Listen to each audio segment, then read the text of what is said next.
லெஜெண்டுங்கிறது K சங்கர்னா அது மிகையாகாது.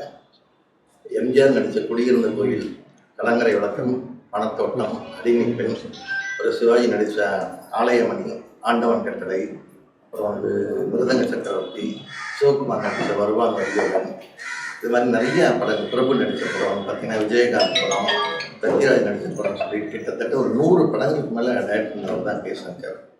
அவர் வாழ்கிற காலத்தில் அப்போல்லாம் இந்த மாதிரி மீடியாக்களோ யூடியூப்களோ இல்லை.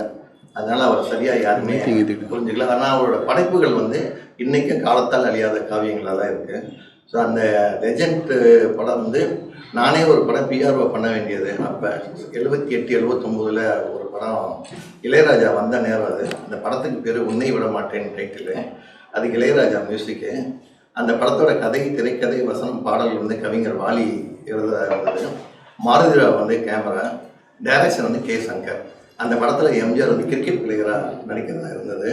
அதுக்கப்புறம் அவர் சிஎம் ஆனதுனால அந்த படம் நடிக்கலை. ஆனால் அந்த படத்துக்கான ரெக்கார்ட் பண்ண பாட்டுலாம் இளையராஜா சூப்பராக பண்ணியிருந்தார் எம்ஜிஆருக்காக வேண்டி. படிக்கிறேன் இன்னும் படிக்கிறேன், உலகம் என்னும் பள்ளியிலே உண்மை என்னும் கல்வியினை ஓய்வில்லாமல் படிக்கிறேன், ஒவ்வொரு நாளும் படிக்கிறேன்னு ஒரு பாட்டு எழுதியிருந்தார்.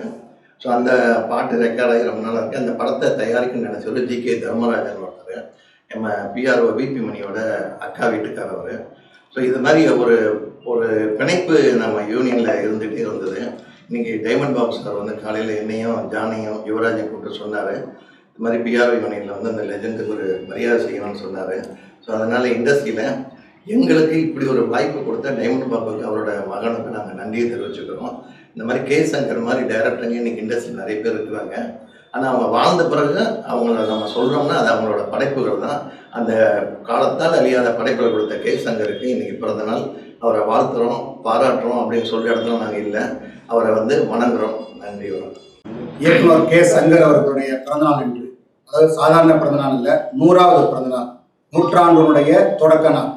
இந்த நாளில் மக்கள் தொடர்பாளர் யூனியன் அவருடைய புகைப்படத்தை தரைஞ்சி வச்சு நினைவஞ்சலி செலுத்தியிருக்காங்க. ரொம்ப சந்தோஷமாக இருக்குது. நானும் அதில் பங்கு பெற்றதில் ரொம்ப சந்தோஷம். என்னுடைய குருநாதர் அவர் டைமண்ட் பாபு அவர்கள் ஒரு வாரமே சொல்லிட்டு இருப்பாங்க, நம்ம இந்த விழாவை கொண்டாடணும், சிறப்பாக கொண்டாடணும் அப்படின்னு சொல்லிட்டு இருப்பாங்க. உண்மையிலேயே கடும் உழைப்பாளி கே சங்கர். அதாவது ஒரு படத்தொகுப்பாளராக இருந்து, இயக்குனராக இருந்து, அதாவது முன்னணி நடிகர்கள் எல்லாம் வச்சு நிறைய படங்கள் இயக்கியிருக்கிறார். குறிப்பாக எம்ஜிஆர், சிவாஜி, அதாவது முன்னால் உள்ள கதாநாயகர்லாம் ஒரு நாளைக்கு 2 படம் சில பேர் நடிச்சிருக்காங்க. காலையில் ஒரு படம் நடிப்பாங்க, 2 மணி வரைக்கும், 2 மணிலேருந்து நைட்டு வரைக்கும் இன்னொரு படம் நடிப்பாங்க. அது மாதிரி இயக்குனர்கள் ஒரே நேரத்தில் 2 படம் இயக்குனாங்கன்னா தெரியல, ஆனால் நடிகர்கள் நடிச்சிருக்காங்க. ஆனால் இவர் முதல் முறையாக நான் கேள்விப்பட்டது, சிவாஜி சாரை வச்சு காலையில் இயக்குவார், மத்தியானம் எம்ஜிஆர் சாரை வச்சு இயக்குவார். இப்படி பிஸியான ஒரு இயக்குனராக இருந்தார். பல வெற்றி படங்கள். பாரதிதாசனுடைய பாடலுக்கு ரொம்ப ரசிகர் அவர். அதனால என்னமோ பாரதிதாசனுடைய பல பாடல்கள் தன்னுடைய படங்களில் பயன்படுத்தியிருக்காரு. அதாவது இசை பெரியர். அதனால நிறைய பாடல்கள், இவருடைய படங்களில் நிறைய பாடல்கள் பெரும் புகழ் பெற்றவை, காலத்தால் அழிக்க முடியாத பாடல்கள். அந்த பாடல்கள்லாம் இவருடைய இயக்கத்தில் தான் கிடைச்சிது. அதே மாதிரி பக்தி படங்கள், சிறந்த பக்திமானாக இருந்தார், பக்தி படங்களை இயக்குனார். அதாவது ஒரு கட்டத்தில் வருவானுடைய படம் ரிலீஸ் ஆச்சு. அதாவது ஒவ்வொரு தேட்டர்லையும் பெண்கள் கூட்டம் கூட்டமாக கூடி திரையரங்கையவே ஒரு கோயில் திருவிழாவை மாற்றினாங்க. அந்த அளவுக்கு அவருடைய பட மேக்கிங்கும் அதனுடைய பாடல்களும் இருந்துச்சு. அதனாலேயே அவர் இறையொரு செல்வர் அப்படின்னு கூட பட்டம் பெற்றார் மக்கள்கிட்ட. அந்த அளவுக்கு பெரும் புகழ் கொண்டவர். அவருடைய நூற்றாண்டு விழாவை தொடர்ந்து எல்லா அமைப்புகளும் எடுத்து கொண்டாடணும், அதை நான் விரும்புகிறேன். நன்றி. எல்லாருக்கும் வணக்கம். நான் விக்னேஷ், இயக்குனர் கே சங்கரோட கிராண்ட்சன். நான் இப்போ ஒரு லாஸ்ட் வீக் டைமண்ட் பாபு சாரை கான்டாக்ட் பண்ணி இந்த மாதிரி தாத்தாவோட சென்டனரி பர்த்டே வருது, ஸோ ஏதாவது பண்ணலாமா, இப்போ இருக்கிற ஜென்ரேஷனுக்கு அவரோட அச்சீவ்மெண்ட்ஸை கொஞ்சம் சொல்கிற மாதிரி ஏதாவது பண்ணலாமான்னு டிஸ்கஸ் பண்ண உடனே அவர் ரொம்ப எந்தூசியாஸ்டிக்காக அவரோட ஒர்க்கை ஸ்டார்ட் பண்ணார். அண்ட் இன்றைக்கி மார்ச் 17 அவரோட 100th பர்த்டே. ஸோ இன்றைக்கி பிஆர்ஓ யூனியனில், தமிழ் பிஆர்ஓ யூனியனில் கிராண்டாக அவரோட ஃபோட்டோவுக்கு அஞ்சலி செலுத்தி ஸ்டார்ட் பண்ணியிருக்காங்க. ஸோ தேங்க்ஸ் டு தமிழ் திரைப்பட பிஆர்ஓ யூனியன் அண்ட் எவ்ரிபடி, எல்லாருமே சிறப்பிச்சதுக்கு ரொம்ப நன்றி. 100 படத்துக்கு மேலே டைரக்ட் பண்ணாருன்றது எல்லாருக்கும் தெரியும். ஆனால் ஒரு ப்ரொடியூசராகவும் இருந்தவர் அவர். அதே மாதிரி தமிழ் இண்டஸ்ட்ரியில் பார்த்தீங்கன்னா ராமநாராயணனும் கே சங்கர் 100 படங்களை தாண்டி டைரக்ட் பண்ணவங்க. கே பாலச்சந்தர் பண்ணியிருக்காரு, மலையாளத்தை ஐவி சசி பண்ணியிருக்கிறாரு. அப்படி எடுத்தவங்க நிறைய பேர் ஒரு இண்டஸ்ட்ரியில். ஆனால் இந்த அடுத்து இப்போ எலெக்ஷன் டைமாக இருக்கிறதுனால அடுத்து எந்த கவர்மெண்ட் வந்தாலும் இந்த பாலச்சந்தர் பேர்லையும் கே சங்கர் பேர்லையும் ராமநாராயணன் பேர்லையும் திரையுலகத்துக்கு விருதுகள் வழங்கி சிறப்பிக்கணும்னு பிஆர் யூனியன் சார்பாக கேட்டுக்கிறோம். நன்றி. ஒருத்தர் மறைஞ்சிட்டாங்கன்னா அவங்க மறந்துறது தான் இந்த சினிமா உலகத்தில் நிறைய நடந்துட்டு இருக்கு. அவங்கள நினைவு கூறுற வகையில் எதுவுமே இங்கே நடைபெறுவதில்லை. எனக்கு தெரிஞ்சு பாலச்சந்தர் சார் அவங்கள மட்டும் அவங்க ரசிகர்கள் கொண்டாடுறாங்க. பாலு மகேந்திரா சார், மகேந்திரன் சார், இந்த மாதிரி லெஜெண்டு கே சங்கர் சார், இந்த மாதிரி முக்கியமான சிலரையாவது நம்ம அவங்களோட பிறந்த நாள்லேயோ இல்லை நினைவு நாள்லேயோ எப்படியாவது நினைவு கூறணும் அப்படிங்கிறது என்னோட ஒரு தாழ்மையான வேண்டுகோள்.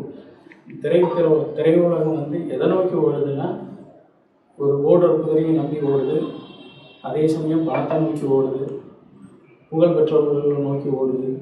ஆனால் நமக்கு புகழ் சேர்த்த பல கலைஞர்களை நம்ம மறந்துடணும். அது மறக்கக்கூடாது. ஏன்னா அவங்க தான் இந்த இண்டஸ்ட்ரியை உருவாக்கி வச்சுட்டு போயிருக்காங்க, நம்ம அதில் பயணப்படுறோம். அப்படி இருக்கும்போது இந்த 100வது பிறந்த நாளுங்கிறது சாதாரண விஷயம் கிடையாது. அதுவும் 100 படங்களுக்கு மேலே இயக்கியவர். இவரோட படங்கள்லாம் நாம் பார்த்துருக்கோம், கேள்விப்படுறோம். கே சங்கர் சார் அப்படிங்கிறத இப்போ தான் கேள்விப்படுறோம். ஏன் இப்படி அது கேள்விப்படுற அந்த நிலைமைக்கு போச்சு அப்படின்னா, நம்ம மறந்துடுறதுனால. இன்றைக்கி நினைவு கூறுறதுக்கு ஒரு வாய்ப்பாக அவரோட பேரன் விக்னேஷ் சார் ஏற்படுத்தி கொடுத்ததுனால, டைமண்ட் பாபு சார் ஏற்படுத்தி கொடுத்ததுனால தென்னிந்திய திரைப்பட பத்திரிகை தொடர்பாளர் யூனியன் இன்றைக்கி ஒரு மலரஞ்சலியை செலுத்த முடிஞ்சிருக்கு. எங்களுக்கு தெரிய வந்திருக்கு ஒரு சாதனையாளர் வாழ்ந்திருந்திருக்கிறார் அப்படிங்கிறத எங்களுக்கு தெரிய வந்திருக்கு. அவரோட படங்கள் பார்த்தும் அவரோட பேர் நினைவு இல்லாமல் பிறந்திருக்கு இல்லையா? அது ரொம்ப கொடுமையான ஒரு விஷயம். அப்போ என்ன பண்ணணும்னா, அவங்கள நினைக்கிற அளவுக்கு நம்ம ஏதாவது செய்துக்கிட்டே இருக்கணும், நம்ம திரையுலகம் செய்துக்கிட்டே இருக்கணுங்கிறது என்னோட தாழ்மையான வேண்டுகோள். அவரோட அந்த 100வது பிறந்தநாள் விழா இன்னும் 200வது பிறந்தநாள் விழாவாக நம்ம கொண்டாடணும். அது வரைக்கும் அது பயணப்பட்டுக்கிட்டே இருக்கணும். ஒவ்வொரு வருஷமும் அது பயணப்பட்டுக்கிட்டே இருக்கணும். அதை நினைவுபடுத்திக்கிட்டே இருக்கணும்.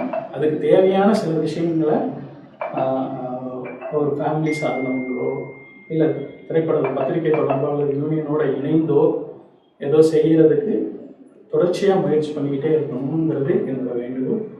அவருக்கு என்னுடைய புகழஞ்சலியும் மலரஞ்சலியும் நினைவஞ்சலியும் ரொம்ப நன்றி.